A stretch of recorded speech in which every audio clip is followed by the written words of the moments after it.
Hello and welcome to Ashrit Parvangada's Tipping Points, a podcast where I talk about historical tipping points that affect me and probably you personally. The woods are lovely, dark, and deep, but I have promises to keep, and miles to go before I sleep, and miles to go before I sleep. Welcome to the next episode of Dark and Deep, a season which delivers to you a unique and cohesive perspective on how oil powers our lives today, in the way that it does. In the last episode, we looked at how a childhood friendship in Ferdinand de Lesseps and Said Pasha culminated in the opening of the world's most important canal, the Suez. The British step in to help the leader of Egypt quell a rebellion, but in the process of doing so overstay their welcome for decades, taking full control of Egypt and the Suez Canal. Oil was certainly growing its place in the world, and it would be in World War I where this fully comes to light. But another thing becomes starkly apparent to the world in World War I. The position of a new country on the block, the new kid on the block, which at its height, a few decades later, would produce more than half of the world's GDP, a higher share than any country in history ever has. That country is the United States of America. Now, going into my adult life, the more I read about the USA's influence worldwide, the more I realize that it's there. By that I mean that the USA is so ubiquitous that we don't even realize it's there most of the time, because we assume that is the baseline. Today its eyes peek into every home from the sky and from the cameras in your room. Its music and art flip children all over the world to a culture completely unrelatable to their grandparents. Its narrative hypnotizes even its enemies into their own demise. And even with its many organs and institutions, competition ensures that only its strongest components survive. While creating TV and movies worthy of the heavens from within, from without it possesses weaponry worthy of hell. It patrols the seas, skies, and land across the world, ready and poised to humiliate any would-be challenger in their own neighborhood, stripping them of their place in its world. But in the 1800s, the USA was still somewhat in its infancy. And perhaps no one else knew at the time that it would become a monster. It is the United States of America, and today we're going to look at how its early journey to becoming the world eater is tied inextricably to oil. This episode is called World Eater. Here we go.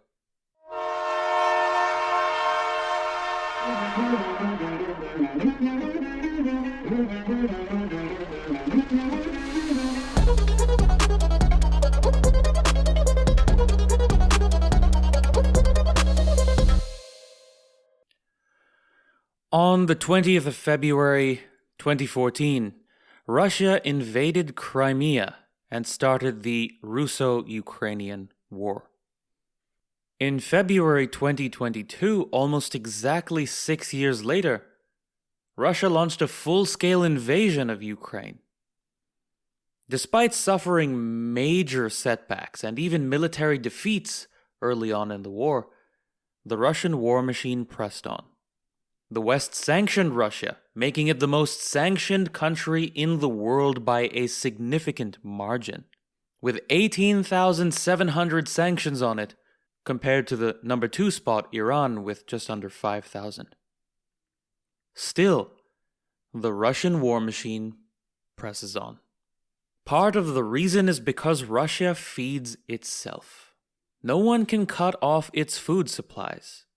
And from time immemorial, arable land gives you people, and people give you power. But in the 21st century, there's at least one more part of that equation: oil. No one can cut off the oil that powers Russian military equipment, because the oil is produced in Russia. There's only one country in the world that produces more food and more oil than Russia. And that country is the world's only superpower, the United States of America.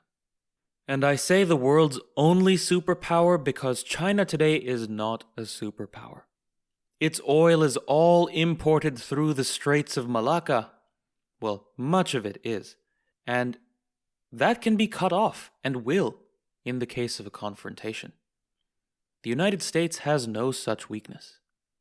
America has long been a food superpower, and has the second highest amount of arable land on Earth, behind only India by just a hair. But today I want to impress upon all of us just how much of an oil monster this country is and has been for a long time. Growing up, I always heard about the USA invading oil-rich countries and assumed that this meant that the US needs oil to meet its demand. But it doesn't. The USA today is the largest producer of oil on the planet. More than the Saudis, more than the Russians, more than anyone else.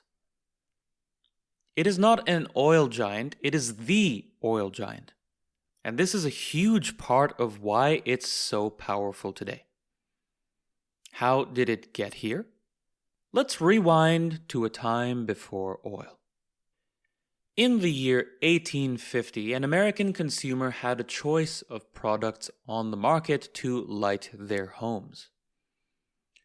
Whale oil, which cost more than $1 a gallon. Lard oil, which cost 90 cents a gallon, which was low quality and smelly. Coal oil, which cost 50 cents a gallon, so it was super cheap compared to the other two, but it was sooty and smelly and also of low quality. This was the original kerosene and was a byproduct of coal mining. And lastly, camphene, which cost 50 cents per gallon. This was made of alcohol and camphor oil and burned relatively clean. You might be thinking what I'm thinking. Camphene is the cheapest option and it's relatively clean. How are those other products even on the market?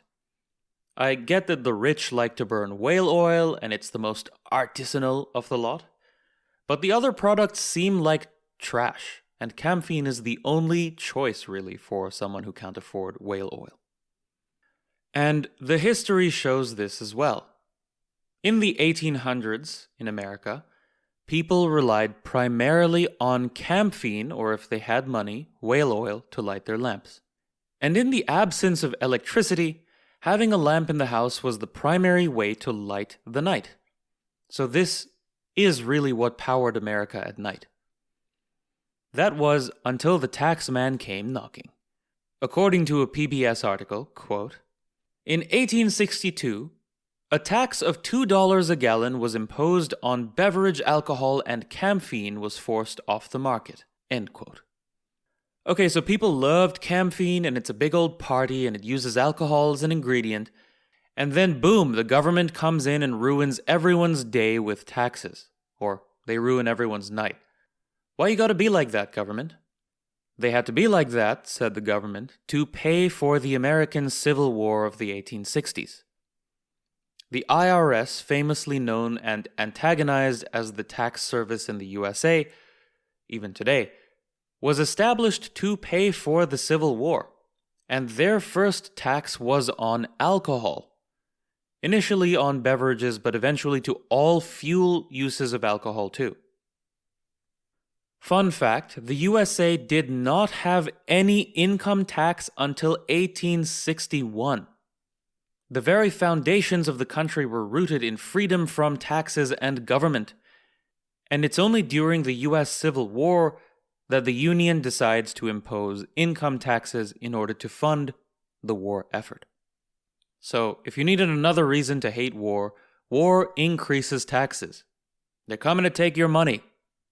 Okay, so camphene is now more expensive, and the alternatives clearly suck. Who wants to burn coal oil and have black soot all over their house? So what's going to replace camphene then? Well. Luckily, there's a new product already available. So 10 years before all this taxation in 1850, the first modern US refinery came online in Pennsylvania. In 1855, a refiner in Connecticut distills petroleum to obtain tar, naphthalene, gasoline, and other solvents. Now, I'm not going to pretend like I know all of the amazing uses of naphthalene and other solvents, but it seems like that's already enough to make some chemicals, roads, and to power lamps, of course. So oil is already showing itself to be a versatile and useful raw material only a few years after its discovery. Then in the 1860s, the Civil War happens, and a $2 tax is placed on alcohol. By contrast, there's only a 10-cent tax on oil. I think this is per gallon. Over the course of the late 1800s, the oil industry really takes off in the United States of America. In 1859, the USA produces 2,000 barrels of oil. By today's standard, the consumption of a neighborhood. Only 10 years later, think about how quick 10 years went by in your life. Only 10 years later, the USA produces 4 million barrels of oil in the year 1869. That's the consumption of a small city today. They went from 2,000 barrels, a neighborhood, to 4 million barrels, a small city's consumption, in just a decade. So this is a testament to how useful oil was becoming to the USA. Another 10 years on, and it's producing from 4 to 19 million barrels. Another 10 years in 1889, 35 million barrels. The consumption of a big city today, roughly speaking. Another 10 years in 1899, at the turn of the century, 57 million barrels of crude a year. And finally, within just another 7 years, it more than doubles to 126 million barrels by 1906. That's the consumption of the country of Colombia today. By the beginning of World War I, the USA is producing more oil than the rest of the world combined by a significant margin, and it had been doing so more or less for half a century. This happens to coincide with, and feed off of, and also to feed the growth of the global automobile sector. In 1903, 30,000 cars are produced in France. That's half of global production. 11,000 in the USA, 2,000 in England, about 1,400 in Germany, a few hundred in Italy, so on and so forth. But France was producing about half. The Ford T model came into mass production in the USA in 1914. The scales tip completely in the USA's favor, as do most scales in the 1900s. In the year 1914, the USA produces 265 million barrels of oil. At this point, I know the numbers don't mean that much, but let's compare this to everyone else. Also in 1914, Russia produces 67 million barrels, Mexico 26 million, and everyone else minuscule amounts in comparison. So the USA is producing 265 million barrels of oil, whereas the rest of the world is producing about 137 million barrels in the year 1914. But of course, nobody else really knew at the time that this resource could change the course of a global war all on its own. Germany's about to find out. You know how there's that saying, fuck around and find out? Well, Germany's about to fuck around and find out. World War I kicks off in 1914, and it throws stark light into the world that we still live in. One which drastically increased the value of roads, automobiles, and most importantly of all, oil.